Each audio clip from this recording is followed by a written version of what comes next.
To Talmadge Griffis. So most things are in favor of David Tua. In other words, his weight and his experience, but in terms of his height and his reach disadvantage, that's pretty much the way it is for every fight.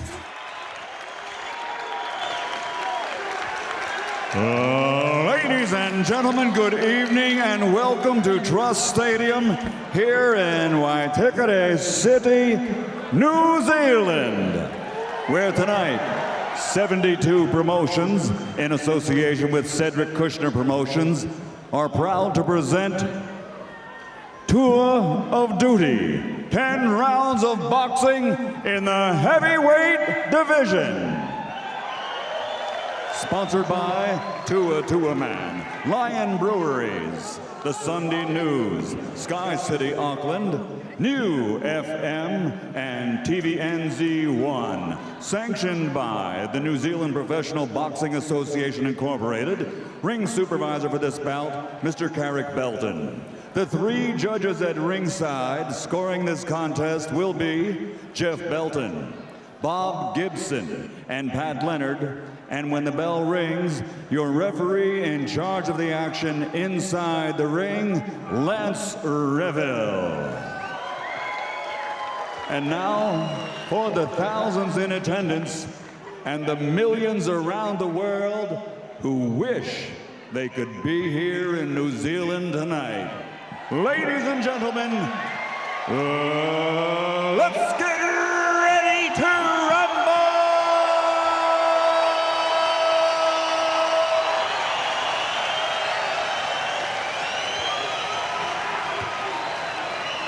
Introducing first, fighting out of the blue corner, wearing black with red. His official weight, 94 kilograms, or 206 3/4 pounds. He comes to the ring with an excellent professional record consisting of 22 victories, including 14 knockouts, with 5 defeats and 3 bouts even. Ladies and gentlemen, all the way from Colorado Springs, Colorado, USA, please welcome Talmadge Two Guns Griffis.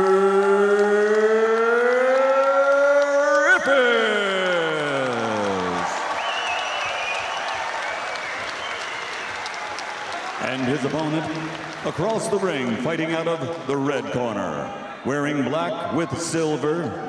Official weight, 114 kilograms or 251 pounds. His professional record, 42 victories, including 37 knockouts, with only 3 defeats and 1 draw.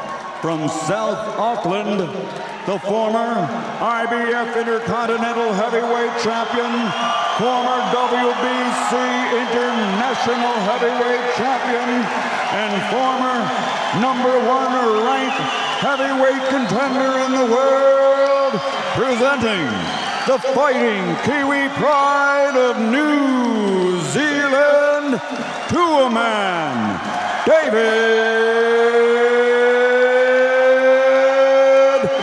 Tua.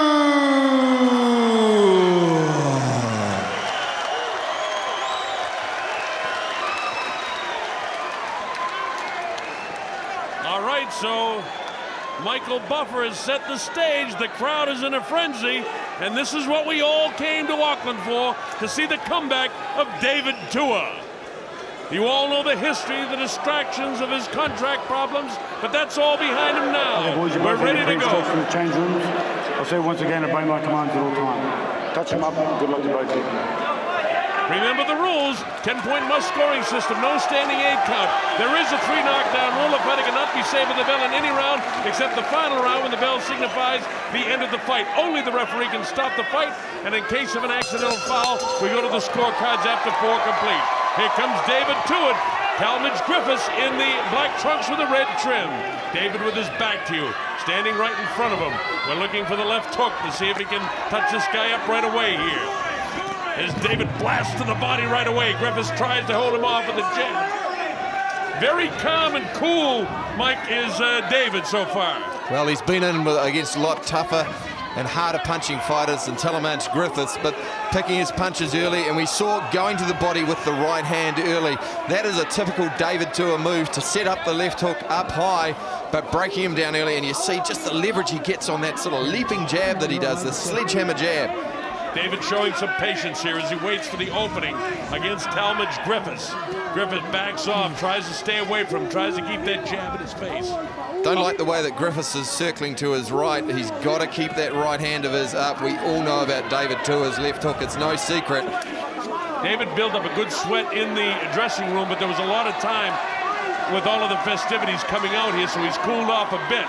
Right now, he's just looking for his opportunity to land one big blasting shot. But there's the hand speed of Griffis. David not panicking whatsoever, just waiting for his opportunity. He's been called a one-dimensional fighter, and with a granite chin and a great left hook, that's all the dimension you need in the heavyweight division. Well, David Tua is a small windowless house, basically. Yeah, he is. Huge punching power, a fantastic chin. And to be perfectly honest, when you have those assets, it makes you a tremendously difficult prospect unless you are from the absolute top drawer. Huge legs on David. Look at the size of his calves. That shows, that shot that we have right there really shows you the size of his calves and huge thighs, and that's where his punching power comes from. So far, he hasn't exploded yet, but he will. And we see a little bit of what we saw earlier from Tipton Walker. Griffiths not really willing to sit down on his punches. He's really up on his bike.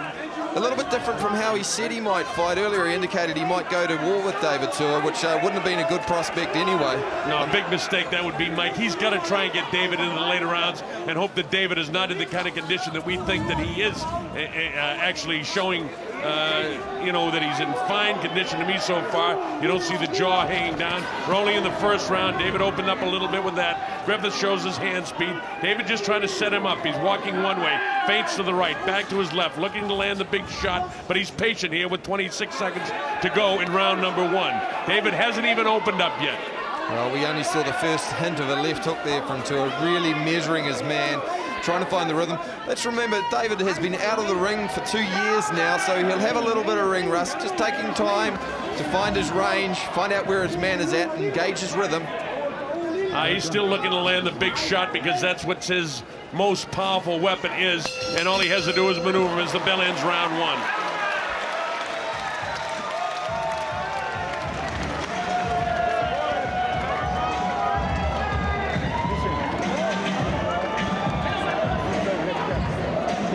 Shut the left up, bạn ấy phải chỉ appeal của mình, only neglect của mình lúc đó. In the corner of David is Jim Strickland, Inga Tuigamala, Billy Stratham, and Gus Lamb.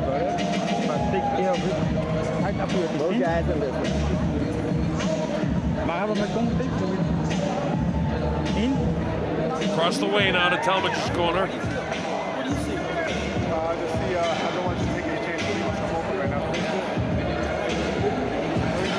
Kishna Wainwright in there with him.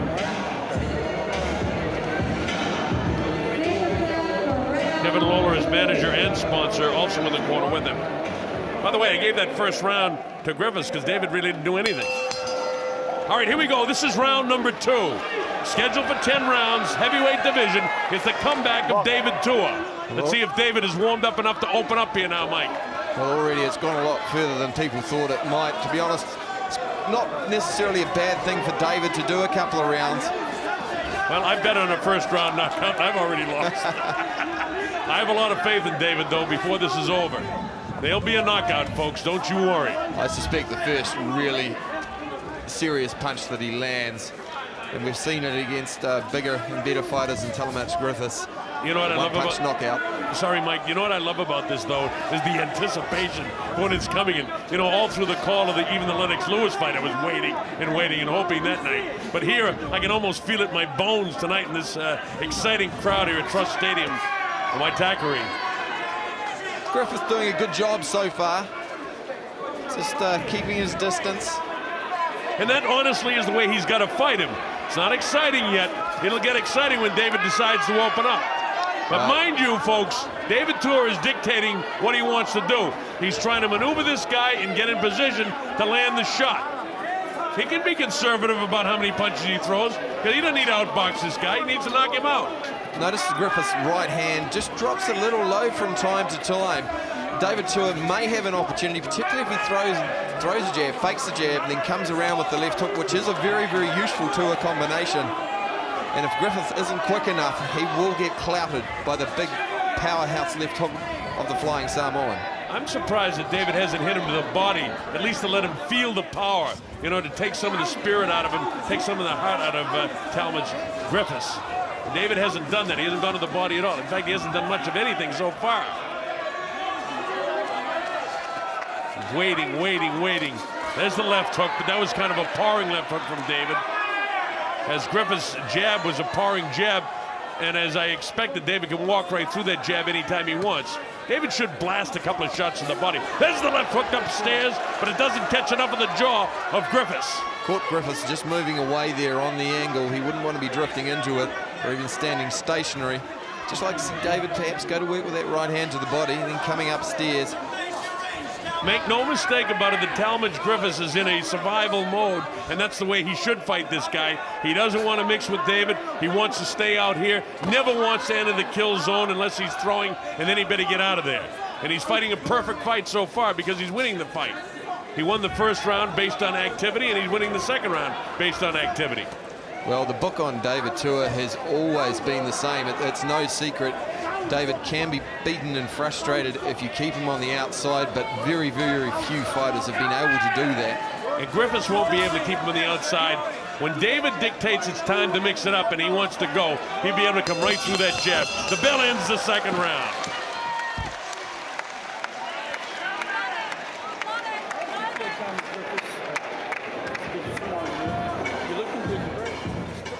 On my scorecard now, Mike, I've got Griffis winning the first two rounds just based on activity.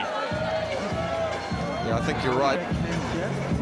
We head into the replays from the second round. There we see a sharp little left hook, a turning left hook from David Tua, and he can throw it. He's got such quick twitch fibers that it's tremendous power and tremendous speed. He's aware of your right hook, your left hand.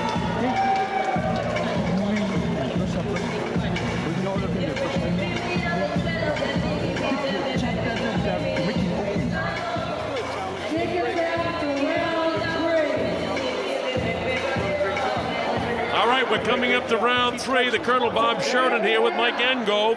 Hope you're enjoying it. David Tua hasn't opened up yet, and Talmadge Griffis is fighting exactly the way he should. If he has any shot at beating David Tua, he's got to fight exactly the way he's fighting. It's his fight now. He's dictating the way he wants it to go. And now he opens up a little bit more with the right hand. David trying to close the gap, trying to get in there. It's not necessarily a bad thing for David if Griffiths does start to open up. If Griffiths starts to get brave and stand there and trade with Tua, he will come off second best. Oh, for sure. For sure, but at some stage, I mean, if he wants to win the fight, he's got to throw some shots, he's got to close the gap, and that could be lethal for him at the same time. Right now, Griffis is just flat outboxing David Tua, but a lot of guys have been able to do this. Well, tactics are all well and good, and outboxing someone's all well and good until you get hit and starched. David trying to cut him off, trying to force him into the corner, but Griffis able to box around him, moves around to his right. He's fighting a perfect fight right now as Griffis. That's exactly what he wants to do. A bit more urgency from Tua there. He's just moving a little bit more actively to cut off the ring, a little bit more proactive, bridging the gap, a bit more speed of feet from David. David's sneaking in on him right now. It's very subtle, but he's sneaking in. You can see the way he's moving his head, that he has more of an adrenaline flow. There's the left hook. He let it fly that time. Just caught a piece of the nostril of Griffis. David wants to throw the right hand now. He's been working a lot on that, but we haven't seen it yet. No body shot so far by Tua. We're in the third round. Tua stalking Griffis. Griffis fighting the perfect fight to this point, holding off the big, powerful Samoan, fighting out of Auckland, New Zealand. David, once ranked #1 in the world, many feel he can be world champ, including myself. There's the left hook, and it caught Griffis that time. Didn't shake him, but it caught him. And that was just a little flick of Tua's wrist, not a huge amount of leverage on that punch, but you can see the power of the man. And again, Tua coming off the jab with the left hook. jabbing to the chest and then coming upstairs with the left hook. Like to see David come back with a right hand behind that left hook, so he's not totally one-dimensional. And I know he's been working on the right hand in training, but right now he goes down to the body, and that, I think, is a good move on David. David closing the gap a bit more. He's picking up the pace a little bit more. Talmadge continues to hold him off with a jab. Nice stiff jab by David Tuitt. Snaps the head back of Talmadge Griffis. You saw that got Griffiths' attention immediately. The power of the sledgehammer jab from David Tuitt, giving Griffiths something to think about. David can punch with his right hand. He is a big puncher off both hands.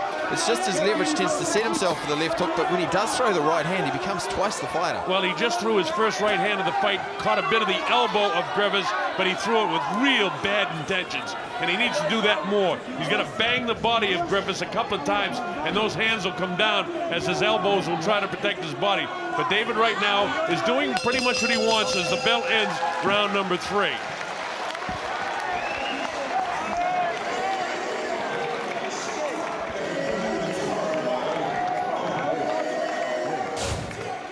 Here we are looking at the replay there. David Tuitt just slipping the left jab, slipping the jab of Griffiths, coming back with the left hook, and there we saw the second left hook just catching Griffiths on the point of his chin. Now we drop into the corner of David Tuitt.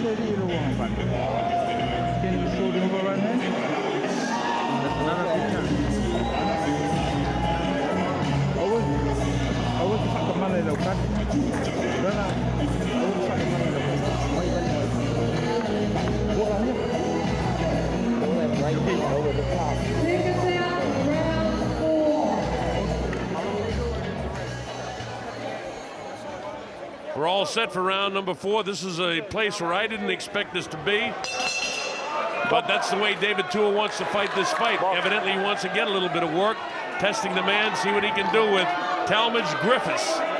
Griffis I have out in front by 1 round right now. I gave him the first 2 rounds. I gave David Tuitt the 3rd round. So Griffis is leading after 3. Just like to see David just slide across with his right foot a little bit more, leverage, throw the right hand and set up the left hook. Now there's no question about the power and the concern for the power that Griffis has. David trying to maneuver him in a position to blast him to the body with the right hand and land that left hook.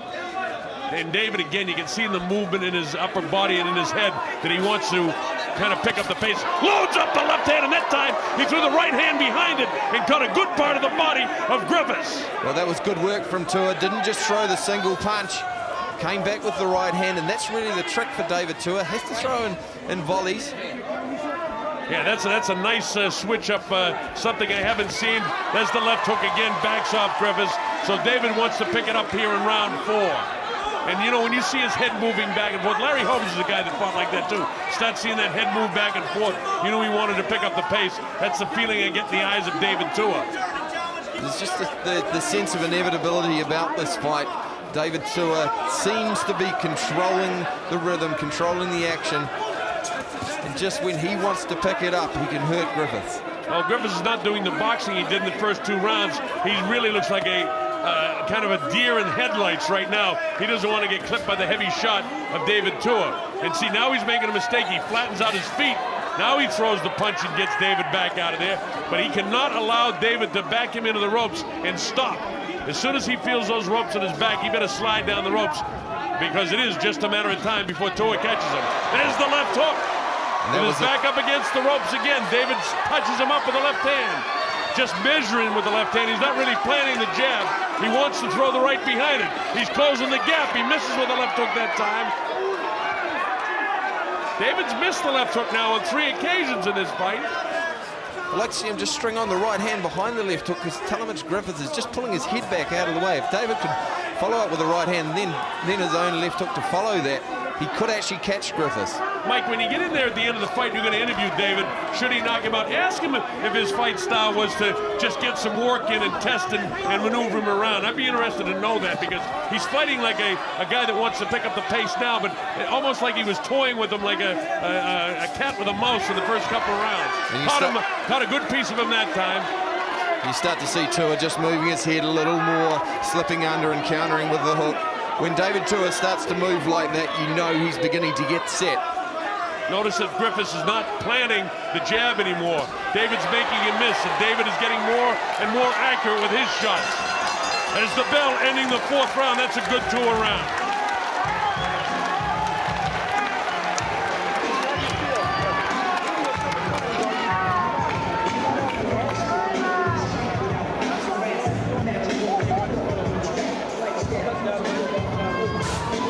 Here we look, David Tua just swinging wildly with the left hook.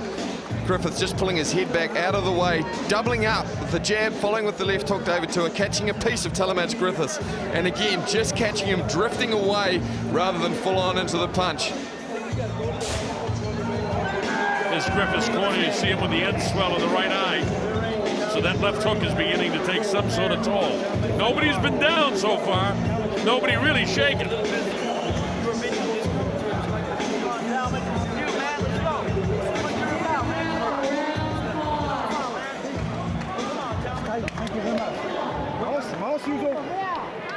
Here we go, round 5, Trust Stadium, Waitakere City and West Auckland, New Zealand. The Colonel Bob Sheridan with Mike Angove.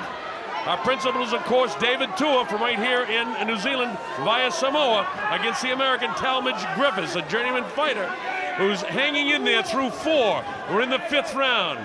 Talmadge trying to get his jab out there. It's not an effective jab because it's not holding David Tua off. Tua loads up the right hand, crushes to the left side of the cheek of Griffis. That caught a piece of him. Nice piece of him, Mike. Nice work from Griffiths to get out of the corner though, but certainly David Tua through the right hand, just still not quite leveraging it right. He's a little bit flat-footed on his heel. And again, you notice Griffis, instead of stepping up into his jab, he's jabbing and backing off.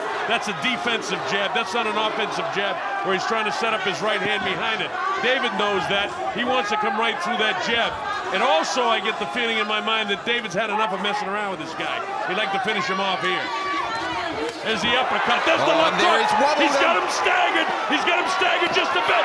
The right hand. Griffis tries to fight back. Is it a mistake? I don't know. He gets away that time.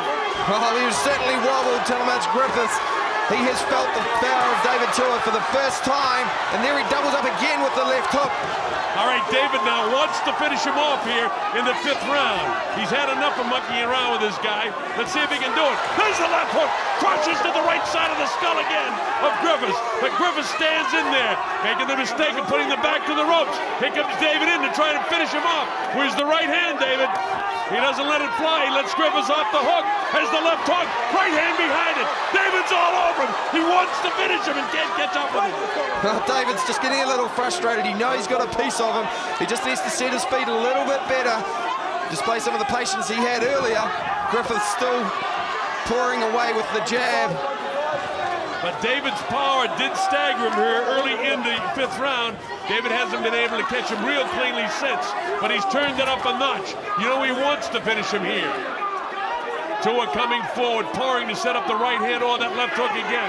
Talmadge almost desperately backing up. There's the left hook again, but it sails across the nose of Griffis without getting a piece of it.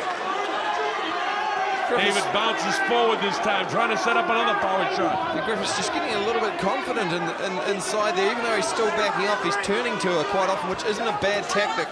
Turning a big man and a man who's a little less mobile. Well, that's a good point, Mike. He should be trying to turn David and a guy that's not very mobile. But on the other hand, with this guy and the power that David has, he's just got to fight the defensive fight. He's fighting, and every once in a while try to open up a bit. But David's coming right through the jab because he's throwing it defensively is Griffis. David paused with his right hand there. If he's going to throw it, he's got to let it fly. He is there for the right hand too. He's slightly lazy on that jab. Like to see David throw it. Of course, we've been asking for that for a long time. The bell ends the 5th round. That's the best round for David Tua.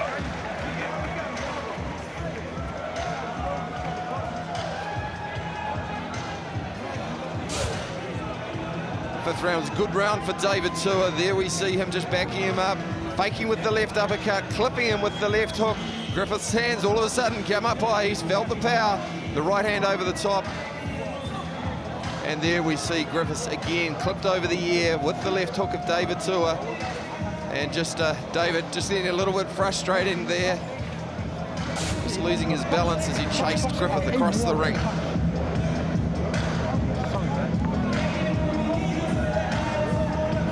David with a new spirituality, desire. Kevin Barry did the job bringing him to the point in his career where he became #1, and now he's turned to his family to take him the rest of the way home in his quest for the heavyweight championship of the world. This is round 6. I get the idea that anytime David wants to finish it, he can do it now. And he's up on his toes. He wants to chase this guy down. He'd like to finish it. I thought he wanted to finish him off in the 5th the way he was moving, but he may try to do it here in the 6th. He's tired of fooling with him anyway, Mike. Well, certainly he knows he's got to get his man out of there now. If there was any plans on going some rounds, he's got enough ring time and he's got the rhythm. He just needs to put him away. Well, he's maneuvering Griffis left and right the way he wants him. Once he gets him in position, I hope he throws a combination of punches, the left hand and the right hand behind it. Oh, did he ever load up a right hand that time? So there is a right hand in his arsenal. Didn't nail him, but he threw it. Well, I think David threw the kitchen sink, the bath, and probably the lounge suite as well into that one. You're not talking about knocking a man out. You're talking about taking the guy's head off if he lands that shot. The problem, of course, is the short arms and the lack of height for David. Don't forget, Griffis has 8 inches in reach advantage, but David comes right through it. But that's not unusual for David Tua. Most of his opponents are taller and have a big reach advantage. I think one of the few fighters he has fought at his own height was Griffith's current trainer, Krishna Wainwright. And Krishna Wainwright at about 5'10", with a similar height to David Tua. Of course, the big fight that everyone would love to see is Mike Tyson and David Tua. Same height and both powerful punches. That they say be worth about $25 million, 12 for each guy. Well, I wouldn't mind seeing that myself. Certainly wouldn't be any room. It'd be a fight in a phone box, I'd say. But right now we're in round number 6, a place many people, including myself, didn't expect it to be. David Tua is in command right now, but Griffith, I thought, won the first 2 rounds of the fight before David decided to open up a little bit in the 3rd. Then he staggered Griffiths in the 5th round, and not a lot of action from David here in round number 6. We just saw a little sign of David Tua on the inside. He rolled under the punch and bumped him off with his left shoulder. I'd like to see him do a little bit more of that to create room. Wild right hand to the body there from Tua. Needs to follow it up with the left hook upstairs. David having difficulty landing the jab with authority, but David makes a living on power shots. He's got the adrenaline flow going now, and tell by the head movement again. Nice foot movement. You know, one thing I'm noticing here in the 6th round that I noticed in a lot of David's previous fights, oh, David got rocked by a pretty good shot by Griffis there. A right hand followed by a left hook, as David is not sucking wind. You notice his jaw's not down. He's breathing heavily all right, but he is in better physical condition than I've seen him in many of his fights. Well, certainly David's always carried power into the 11th and 12th round, as we've seen from his knockouts of Maskayev and Aizen Rite. He carries power. He carries that anaerobic power right through to the latter rounds, but this is only a 10-round fight. He needs to get to work now. We see Griffis, as we come to the end of that round, just getting a little confident. That was Griffis' best round since the 2nd round. The bell ends the 6th.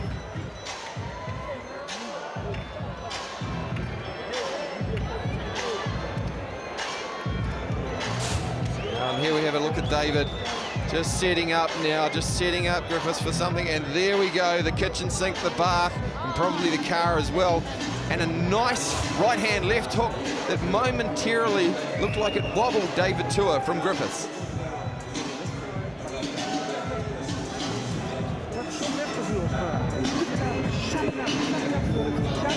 I've got it scored after 6 rounds, 58-57. I scored that last round even. I don't like even rounds. I thought Tua was winning the round, but then Griffis staggered him, so I had to give him the round. Gotta move, man. Move that head combination.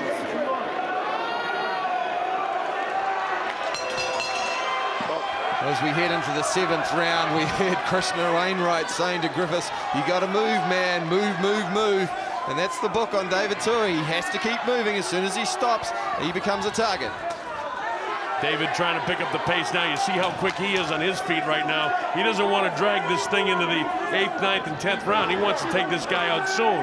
And he really needs to make his impression on the world scene. He's got to try to finish this guy off now.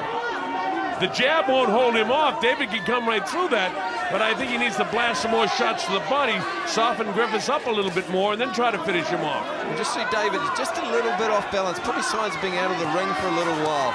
Just on occasion, he's caught off balance and not in a position to throw a counter shot. He's making Griffis miss on occasion, but really when he does that, he needs to come back with something. And balance, you're right, Mike, is so key in every sport, not just boxing. In every sport, balance is a big key.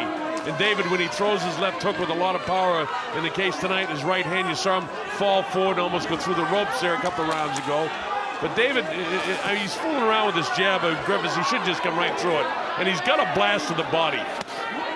David's been short with his jab. He can't seem to out-jab this guy because he does have an 8-inch advantage in reach, and Griffis is jabbing and moving.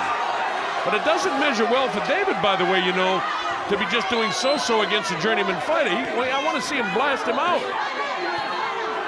And I'm sure he wants to. Yeah, perhaps this is where we're just starting to see, although David's still controlling the rhythm of the fight, just the lack of quality sparring that he has had, and he got clipped by a right hand as he missed with the left hook on the way in there. That's the danger of David against real good boxers. He had that problem, you know, when he fought against Chris Bird, although Bird has, you know, no power, so he didn't hurt David, but that's how David lost that fight, because he'd throw his shots and then get countered. This guy is not in the league with Chris Bird at all, but he's getting away with a lot against David. David's letting him off the hook on occasion here. Griffis moving right, then moving left. Nice sledgehammer jab there again from Tua. That's the first good jab that David's landed, and I'd like to see him do that more, and he needs to do that. And he throws the right hand to the body, caught a pretty good piece of Griffis' body that time. You notice Griffis' left elbow comes into his body after David whacked him that time. David wants to load up a power shot right here. You can see it coming.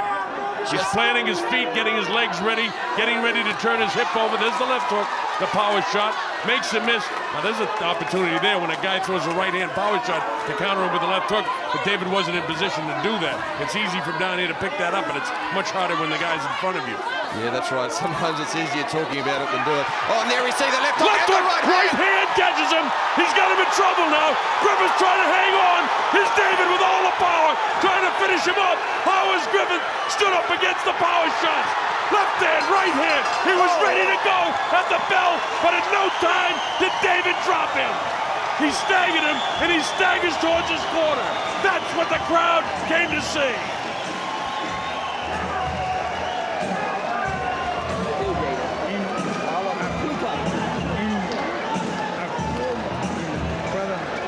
Here we come as we look towards the end of that round. David Tua has been tracking him down for so long. The sledgehammer jab, doubling up on it. And here we see again, coming over the top, we'll have the left hook there. Right hand just missing. Griffis turning him into the corner. And the right hand, the first right hand of the fight. Left hook. Left hook again. That's the one that did the damage in the right hand. And he's really wondering where his legs are right now. David Tua just trying to create some room. Griffis fighting in there, every ounce of his being trying to keep him up as we look towards David's corner in Tuigamala. Well, now David's going to jump right on this guy. 1 minute isn't enough to recover from those heavy blows in the last 20 seconds of the 7th round. Here we go to round 8. Now, has David got enough gas left in his tank to finish this guy off abruptly here in the 8th round? Because Griffis is definitely in survival mode right now. Backing off, backing off. He's not even throwing out the jab. Now he paused with the jab, continues to back off. David wants to put some pressure on him and try to finish him off right here if he possibly can. Well, that was the thing earlier. I said Griffis is just starting to grow in confidence, and sometimes when that happens, you get careless. He got careless and got clipped. But David just not really jumping on him. I'd like to see him do a little bit more here. Well, he's showing a bit of patience to me here. He may know in his own mind, look, I can take this guy anytime I want now. So he wants to line him up for the big, powerful shot. But you know something, Mike? With the good left hooks in that last round, it was the right hand that really hurt Griffis. But luckily for Griffis, the bell really saved the effort of David Tua because he was going out. Well, I think he was pretty pleased to hear the bell, the ringside bell, rather than the bells ringing in his head, because he was certainly clipped and wobbled. And still, he's got a little bit of the deer in the headlights look even now. David Tua slaps away the outstretched right hand of Griffis. David is filled with confidence himself. Has a nice half uppercut, a half uppercut inside. He caught him with that shot and bounced the head back. And I think Griffis, even there, we just saw his knees buckle momentarily. That's the power of Tua, starting to track his man down. That came from a new point. I like that. It kind of came from his hip with the uppercut motion instead of the strict left hook. And David has got to do more of that too, Mike. He's got to throw those punches. There's a right hand lead. I like that. That can be very effective for David when he puts that in his arsenal. Here's a mistake being made by Griffis. He's getting brave now. He wants to exchange with David. That's suicidal for a fighter to exchange with him here. I know he wants to win the fight, and he's got to land some punches to do it, but he's got to do it by jabbing and boxing and not exchanging on the inside with David. Well, talking to Christian Wainwright before the fight, that was his worry that Two Guns Griffis would actually follow his natural instincts, which is to blast away with both hands rather than stick to the plan. And we may be seeing that once he gets hit, once he gets a little bit of the adrenaline flowing, he wants to get in there and mix it. Let me tell you something, this is a big step up in class for Griffis. He hasn't fought anybody in the caliber of David Tua, and he's not making a bad show of himself at all. Don't forget, he's 22-5 in the heavyweight division, but hasn't fought any really, really good heavyweights like a David Tua, and he doesn't look too bad. He's hanging in there. He's only trailing in my scorecard by a couple of points here, and we're in the 8th round already in a scheduled 10-round affair. David a little frustrated about the fact he can't catch up with the guy right now. He's trying to hunt him down. Griffith fighting exactly the way he should, trying to hold Tua off. Tua comes forward, stalks his man. There's the right hand, caught him on the shoulder though. Just a little bit wide on the punches, David Tua. Just gives Griffiths enough time to see the shots, turn his shoulder away from them, just to take the sting out of the power. And the bell ends the 8th round.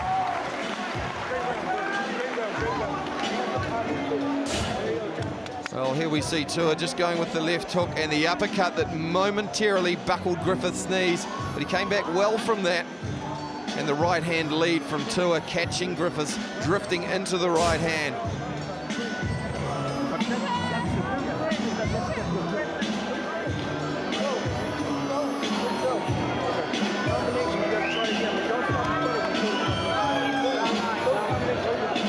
So Griffiths was staggered in the 5th.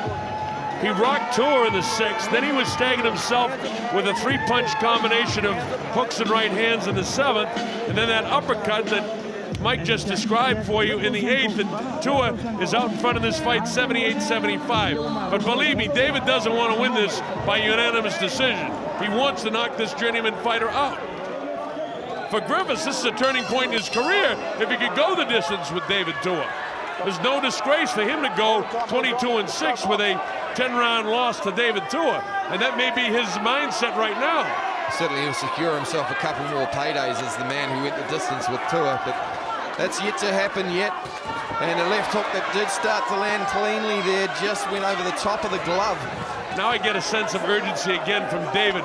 I see his head moving. I see him trying to work on the inside. I see him walking through the jab of Griffiths, whose jab is now and has been for the past couple of rounds a very defensive jab. And David looking to land power shots.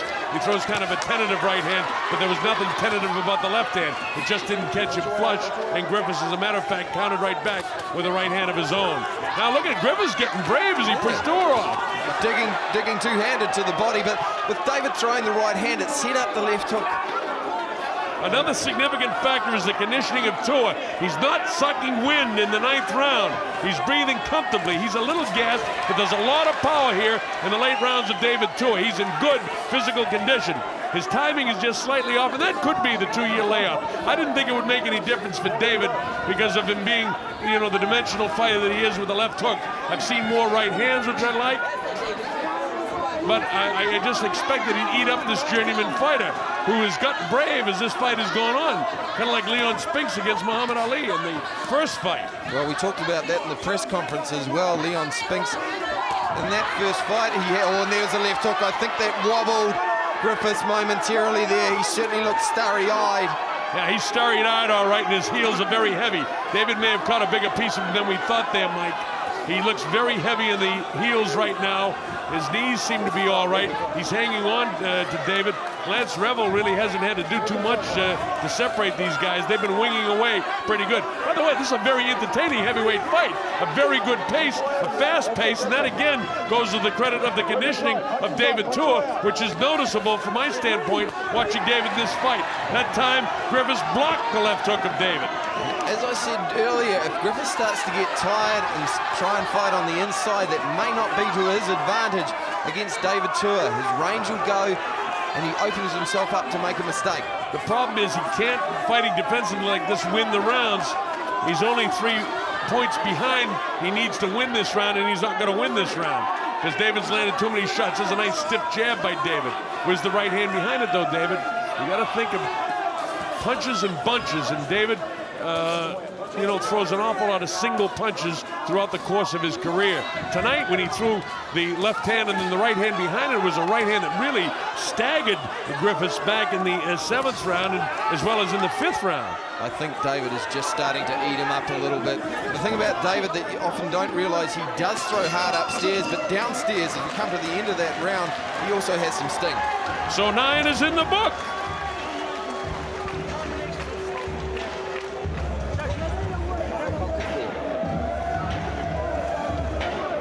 Well, we hear the end of round 9, not expecting it to go that far. That left hook clipped Griffis more than we thought, and another one around the ear of Griffis. And the left hook right hand, again, when David throws in volleys, he's more effective. I think Griffith has shown extraordinary conditioning for this fight. He's been able to gobble up some of the best power shots of David. I don't know what that tells us about David's power. Has he lost any power? I don't think so, really. I just think that maybe the layoff, you talk about ring rust, I didn't expect that to happen, but there might be a little bit of ring rust. That's why his promoter, Cedric Kushner, says, I want to get him right back in 90 days again. Here we come, the 10th and final round. The Colonel, Bob Sheridan, with Mike Engo. Glad that you're going to be with us. We're at Trust Stadium in Waitakere. You're watching TVNZ, and now there is a sense of urgency. David wants to knock this man out. Well, in front of his home crowd, he doesn't want to see it go the distance. David Tua is not a fighter who wins fights by unanimous decision. Here comes a loaded up right hand, the left hook. He's right behind the left hook again. There's the right hand. He wants to finish him off. There is that sense of urgency, and Griffis has a sense of bravado, which is a mistake. He should box and stay away from this guy. He thinks he can still win this on the scorecards. And he can't. David's got the fight won, but he wants to knock him out. As Griffis trying to make a fight of it in the closing frame. David's starting to do some nice work to the body downstairs. This is where we talked about David starting to punch in combinations, and he does look good when he does that. And again, the important factor, even if it does go the distance, is his conditioning into the 10th round of this fight. I mean, his mouth isn't hanging open like I've seen it before. He's tired, sure, but not to the amount of fatigue that I've seen him before. There's a lot of power left in David Tua. Here he is urgently throwing the left hook. He's trying to finish this fight and turn the lights out, and he just can't quite catch this Griffith, to Griffith's credit. David closes in, plants him into the corner. Look for the left hook, folks, the right hand to the body. There haven't been enough body shots thrown by David. That's one thing tonight. That's always been his strength as a fighter, too, the way he wears a fighter down, dropping the hands with the... Oh, and there's a left hook on the inside coming off the body shot, just as we were talking about it. Yeah, Mike, a very good right-hand body shot in there. This guy is in magnificent condition. Now he's making a mistake of mixing with Dave. David goes after him, hunts him down. He's trying to finish him off. With everything he has, he wants to knock this man out. A lot of credit has got to go to Griffis standing in there with this big, powerful puncher. Just got rocked by a right hand. There's the uppercut by Tua. He backs him off, loads up the right hand, the left hook. David's starting to go to work. Another right uppercut up top. There's a real sense of urgency for him to turn the lights out. Griffis is trying to hang in there as best he can. He's still not hanging on to him. He really should grab David right now. Loads up the right hand. Oh, cracks him. Cracks him with a shot. Big left hook. David is trying to finish it off. Look at this. Talk about conditioning. Griffis is ready to go. Tua's in him with everything. Lance Rebel should move in and stop the fight.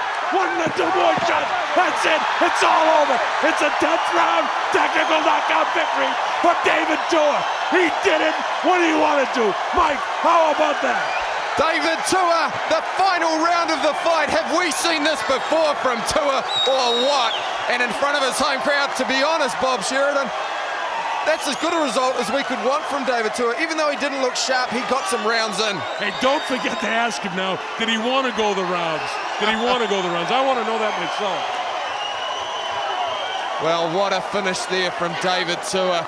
I've got a feel for Talmadge Griffis, did so well for so long. Only 26 seconds left in the fight, but he showed a lot of guts and determination, and he did take some big shots. A brilliant finish for David Tua. He wanted to knock him out in the 10th round, and he did. When he turned it up to the full steam, he was able to do it. And remember what I said about his conditioning, Mike? He was in great shape, fine shape, as good a shape as I've seen. All right, Michael Buffer standing by. We've got to make it official. So without further ado, let's go to the classiest ring announcer of them all, Michael Buffer. Ladies and gentlemen, the end comes at 2 minutes, 45 seconds of the 10th and final round. The winner by TKO victory. He is back to a man, David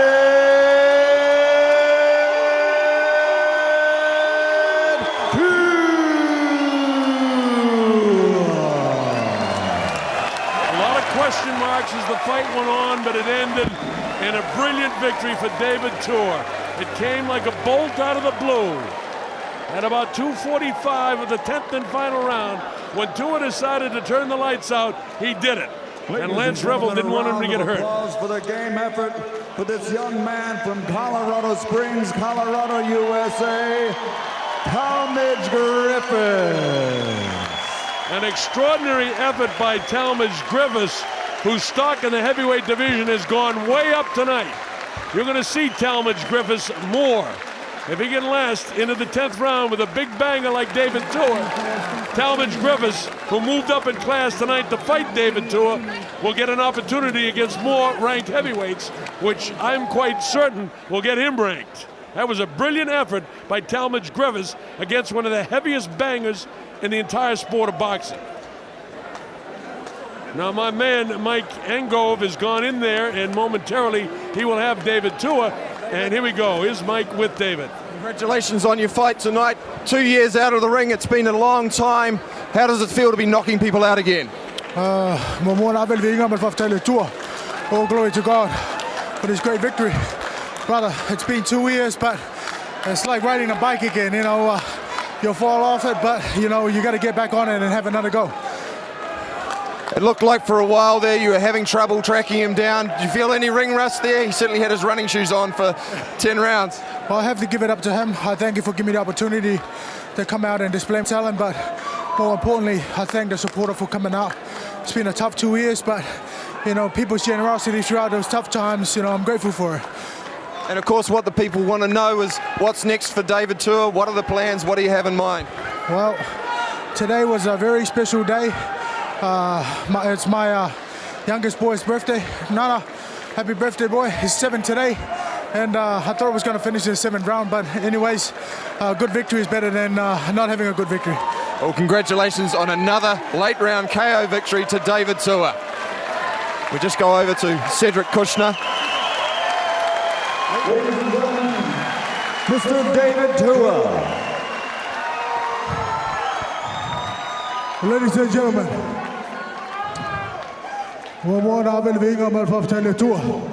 first and foremost, I'd like to return all the honor and glory to the Almighty God, that even though the brother went down in the 10th round, but he wasn't seriously hurt.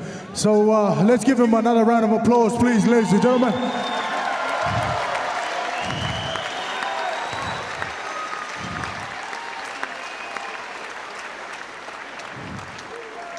On behalf of our humble small team Tua, I'd just like to thank you all for taking the time to come out and support me. You know, this is not a comeback. If anything else, it's continuing my journey and our journey that one day we'll bring the title back here. Manuel Lasso.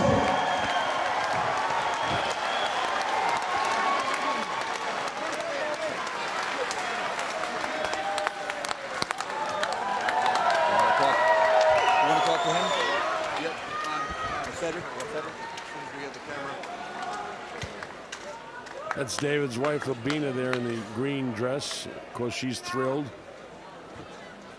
A very exciting night for the Tua family and all New Zealanders. And I'm sure you folks watching around the world who may have been tuned in, as I thought, in the first and second round expected knockout. This man, Talmadge Griffis, remember his name because you're going to see more of him. His stock went way up in the heavyweight division tonight. A brilliant effort by Griffis against the heaviest hitter, perhaps still in heavyweight boxing today. David Tua is back. Now we're trying to get an interview with our promoter, Cedric Kushner, and momentarily Mike will try to get a hold of Cedric and we'll try to get that interview. All right, Mike, go ahead with Cedric. Here we are talking to Cedric Kushner, tonight's promoter, and of course the new manager for David Tua. What's coming next? A good performance from David tonight. To be honest, he went a few rounds. What are your plans for him in the next few months? Well, I thought it was very good for him to go rounds. I wasn't concerned. I was happy that he went some rounds in actual fact. And I'd like to see him back in the ring in 90 days. Keeping him active? Right, I think definitely. He's had a 2-year layoff. It's a very, very difficult thing. If he went 2 rounds, people would have said Talmadge Griffis was nothing. Now that he went 10 rounds, people might say, why did he go so long? So it's a very difficult situation. But I think David must be very happy that he went the extra rounds. Okay, well, thank you to Cedric Kushner. Congratulations on another victory for David Tua and a great promotion. Thank you very much. It was a terrific promotion. All right, let's show you how it all happened here as you see it unfolding. David Tua loading up shots, catches him with the uppercut. This is the beginning of the end.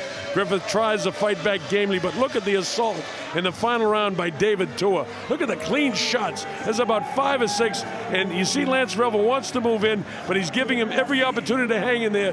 Then one final big right hand it was, not the left hook. The right hand was the final shot that referee Lance Revel saw, and that was enough for him not to allow Talmadge Griffis, who put up a brilliant battle, not to allow him to get hurt. So it was a brilliant effort again by Griffis, but even more brilliant for David, who had to go into the 10th round, but was in magnificent condition. Never had that jaw hanging down where he was really gassed and sucking wind. He trained hard, and when he wanted to turn up the notch, I thought he wanted to take him out in the 7th, but there was no question about it in the 10th that he was going for a knockout, and it came with just 15 seconds left in the fight. All right, that's the situation. We want to thank everybody involved here. Murray Needham, our executive producer, Stu Dennison, and the director, Barbara Mitchell. So for Mike Engove and the Colonel Bob Sharon saying, I hope you enjoyed being with us. Thanks to everybody at TV.